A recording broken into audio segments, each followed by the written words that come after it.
इस पार्ट में पिछले 2 पार्ट्स की आगे की स्टोरी को बताया गया है और अब चलते हैं मूवी की एक्सप्लेनेशन की तरफ। मूवी के स्टार्ट होते ही 4 कॉलेज स्टूडेंट्स दिखाए जाते हैं जो वेस्ट वर्जीनिया में रिवर राफ्टिंग कर रहे होते हैं। वो चारों उसी जगह पर कैंपिंग भी कर रहे थे। उन फ्रेंड्स भी वहाँ पर ट्रे नहीं होता जिस पर एलेक्स उसे ढूंढने जाती है और पीछे से सोफी और ब्रेंट अकेले होते हैं। तभी उनकी तरफ एक तीर आता है जो आर पार हो जाता है। अभी वो सिचुएशन को समझे भी नहीं होते कि एक और तीर आता है जो सोफी की आंख ही बाहर निकाल देता है और ऑन द स्पॉट सोफी मर जाती है। उसे देखकर ब्रेंट वहाँ से भाग जाता है। इतनी देर में एलेक्स भी वहाँ पर आ जाती है। तब थ्री फिंगर सोफी की आंख खा रहा होता है। उसे देखकर वो फौरन वहीं पर छुप जाती है। इतनी देर में ट्रे भी कुछ लकड़ियाँ लेकर वहाँ पर आ जाता है और थ्री फिंगर उस पर भी अटैक कर देता है। वो किसी तरह अपनी जान बचाकर जंगल की तरफ भागता है लेकिन थ्री फिंगर उसे भी पकड़ के मार देता है और ब्रेंट भी इन म्यूटेंट्स के ट्रैप में फंसकर उनका शिकार बन जाता है और उन फ्रेंड्स में अब सिर्फ एलेक्स ही जिंदा बचती है। इसके बाद वेस्ट वर्जीनिया की जेल को दिखाया जाता है जहाँ पर कुछ कैदियों को लेकर दूसरी जेल में ट्रांसफर करना था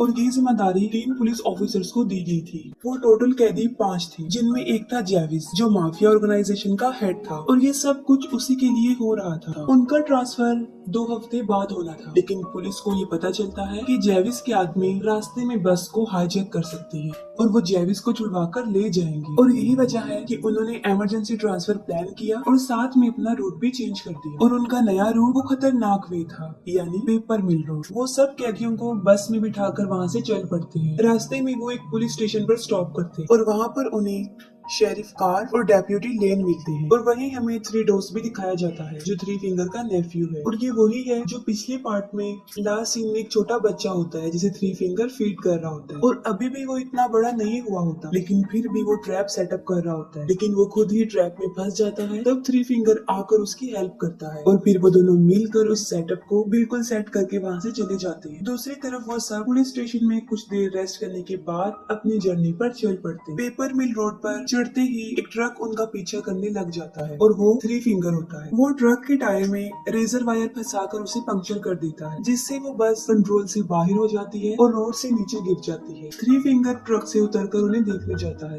लेकिन उस वक्त उन पर हमला नहीं करता। पुलिस ऑफिसर ने सब कैदियों को बाहर निकालता है और इसी दौरान मौके का फायदा उठाकर जेविस उससे गन छीन लेता है और तभी पीछे से पुलिस ऑफिसर प्रेस्लो आकर जेविस पर अपनी गन तान देता है लेकिन इससे पहले कि वो कुछ कर सकता एक चाकू आकर सीधा उसकी गर्दन में घुस जाता है जिससे मौके पर ही उसकी मौत हो जाती है। सारे कैदी समझते हैं कि ये सब कुछ जेविस के आदमी कर रहे हैं और तभी जेविस पर भी तीरों की बारिश होना शुरू हो जाती है जिससे वो फौरन समझ जाते हैं कि ये जेविस के आदमी तो नहीं कर सकते।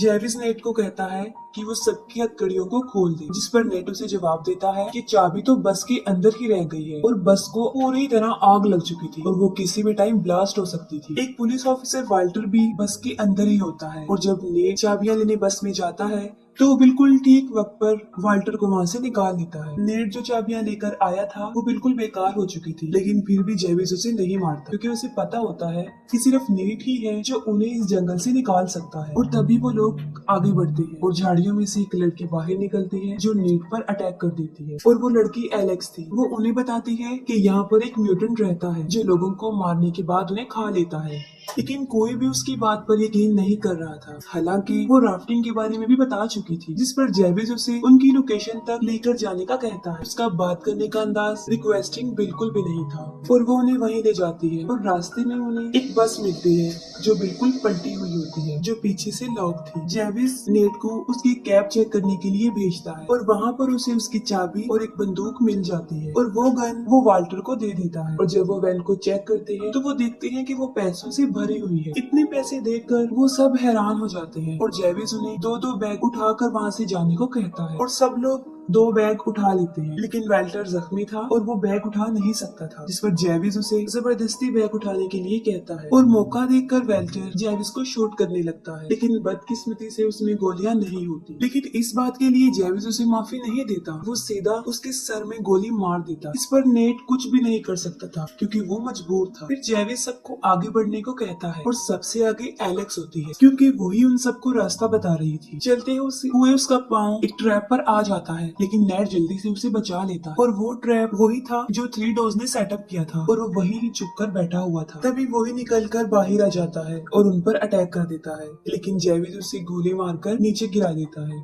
एलेक्स उन्हें बताती है कि ये वो म्यूटेंट नहीं है, जिस पर जेविस को एक आइडिया आता है और वो थ्री फिंगर के लिए कोई क्लू छोड़कर आगे बढ़ता है। और जब थ्री फिंगर वहाँ पर पहुँचता है तो उसे थ्री डॉग्स का सर एक लकड़ी पर रखा हुआ मिलता है, जिसे देखकर वो पागल हो जाता है। यानी अब पहले से भी ज्यादा वो अपने होश खो बैठा था। आगे बढ़ते हुए उन्हें कोई चीज लटकी हुई नजर आती है, जिसे जेविस पकड़ लेता है, जिस पर विली फौरन समझ जाता है कि ये उनके लिए बिछाया गया एक ट्रैप है और वो जेविस को आगे धकेल कर उसे बचा लेता है, जिसकी उसे बहुत भारी कीमत अदा करनी पड़ती है। वो अपनी ही जान से हाथ धो बैठता है और जेविस उसे उसकी जान बचाने का बदला ये देता है कि वो उसकी टांगे ही काट देता है, क्योंकि ऐसा करने से विली उनके चिन्ह से अलग हो जाता है और वो आसानी से आगे बढ़ जाते हैं। दूसरी तरफ पुलिस स्टेशन में डिप्यूटी लेन को 2 दिन पहले मिसिंग हुए 4 स्टूडेंट्स की लीड मिल जाती है और शेरिफ के पास नेट की अभी कोई कॉल भी नहीं आई थी, जिससे वो काफी फिक्रमंद होता है। वो सोचता है कि शायद उनकी बस को किसी ने हाईजैक कर लिया है और वो लोगों को ढूंढने जाता है और लेन उन कॉलेज स्टूडेंट्स को ढूंढने जाती है। दूसरी तरफ वो सब एक पुराने केबिन में पहुंच जाते हैं, जहाँ पर कुछ टूल्स उन्हें मिलते हैं और वो उसकी मदद से अपनी जंजीरों को काट देते हैं। वो थोड़ा आगे बढ़ते हैं तो वहाँ पर थ्री फिंगर का ट्रक होता है। हालांकि उन सबको पता होता है कि ये उनके लिए बिछाया गया एक ट्रैप है, लेकिन फिर भी जेविस जबरदस्ती एक कैदी क्रॉफोर्ड को आगे भेजता है। जैसे ही वो थ्री फिंगर के ट्रक के पास जाता है, थ्री फिंगर उसे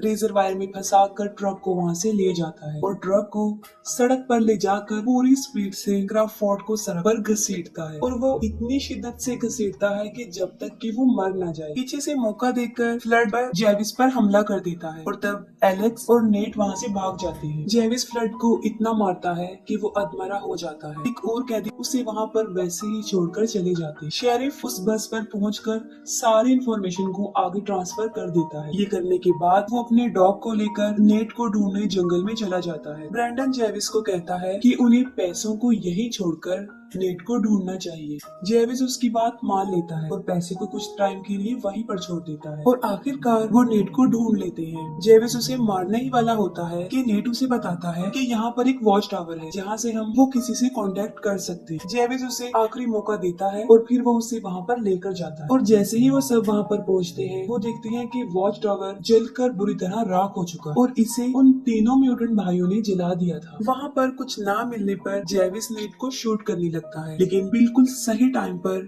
शेरिफ का डॉग उसे पकड़ लेता है। शेरिफ खुद भी ठीक वक्त पर वहाँ पर पहुँच जाता है और उन्हें वहाँ से ले जाता है, लेकिन तभी थ्री फिंगर दरख्त पर बैठा हुआ एक बाला नीचे फेंकता है जो सीधा शेरिफ के मुंह में घुस जाता है और आर पार हो जाता है, जिससे फौरन जेविस शेरिफ की गन को छीन लेता है और नेट को फिर से गन पॉइंट पर लाकर उसे ऑर्डर देता है और फिर वो अपना सारा पैसा लेने के लिए वापस जाता है, लेकिन फ्लड सारा कैश लेकर वहाँ से भाग रहा होता है और तभी जेविस को उसकी आवाज आ जाती है और वो फ्लड की तरफ बढ़ता है, लेकिन इससे पहले ही थ्री फिंगर मोलोटोव फेंक कर फ्लड को जला देता है और उसके साथ सारे पैसे भी जल जाते हैं। वो सब वहाँ से भागने की कोशिश करते हैं, लेकिन फिर से थ्री फिंगर का ट्रक उनके सामने आ जाता है और इस मर्तबा जेविस एलेक्स को उस ट्रक के सामने फेंक देता है और वो एलेक्स को लेकर ही वहाँ से चला जाता है। नेट उसे बचाने के लिए जाने लगता है, लेकिन जेविस उसे पकड़ लेता है और अभी उसे शूट करने ही वाला होता है। ब्रेंडन उसे मारकर बेहोश कर देता है और वो दोनों उसे वहीं पर छोड़कर अपने अपने रास्ते पर चल पड़ते हैं। थ्री फिंगर एलेक्स को लेकर अपने घर में जाकर बांध देता है और वहीं पर हमें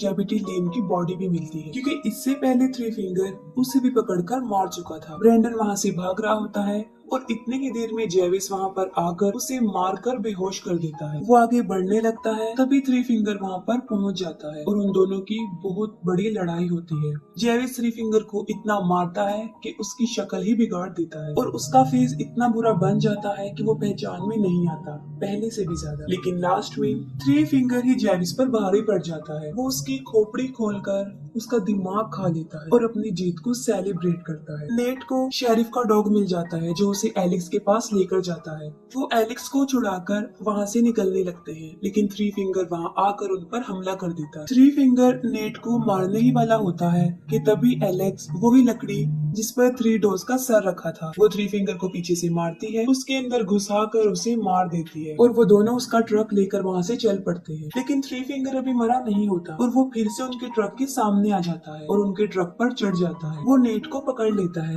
जिससे उनका ट्रक बेकाबू बेकाबू हो जाता है और वो सीधा जाकर दरख्त पर लगता है और ट्रक में आग लग जाती है और इतनी ही देर में ब्रैंडन भी वहाँ पर पहुँच जाता है और उन दोनों को ट्रक से बाहर निकाल लेता है। लेकिन थ्री फिंगर इतनी आसानी से तो उनकी जान बख्शने वाला नहीं था और वो फिर से नेट को पकड़ लेता है, लेकिन इस मर्तबा नेट उसी का टूल पकड़ के उसमें घुसा देता है और उसे स्ट्रॉन्ग करने के लिए वो उसे ट्रक पर भी दे मारता है और फौरन ट्रक ब्लास्ट हो जाता है और उसके साथ ही थ्री फिंगर भी जल जाता है। नेट ब्रैंडन को आजाद कर देता है और उसे वहाँ से जाने देता है। कुछ देर बाद उनकी पूरी फौज वहाँ पर पहुँच जाती है और नेट और एलेक्स की जान बच जाती है। लेकिन कुछ दिन बाद नेट पैसों की लालच में दोबारा वहाँ पर आता है, लेकिन कोई पीछे से उसको मार देता है और वो कोई और नहीं ब्रैंडन था, जिस पर बिलीव करके उसने उसे रिहा कर दिया था। ब्रैंडन वो पैसे उठा लेता है, लेकिन तभी एक और म्यूटेंट वहाँ पहुँच जाता है और उसे भी मार देता है और किसी को भी नहीं पता चल सका कि वो म्यूटेंट कौन है और आज तक ये सवाल बनकर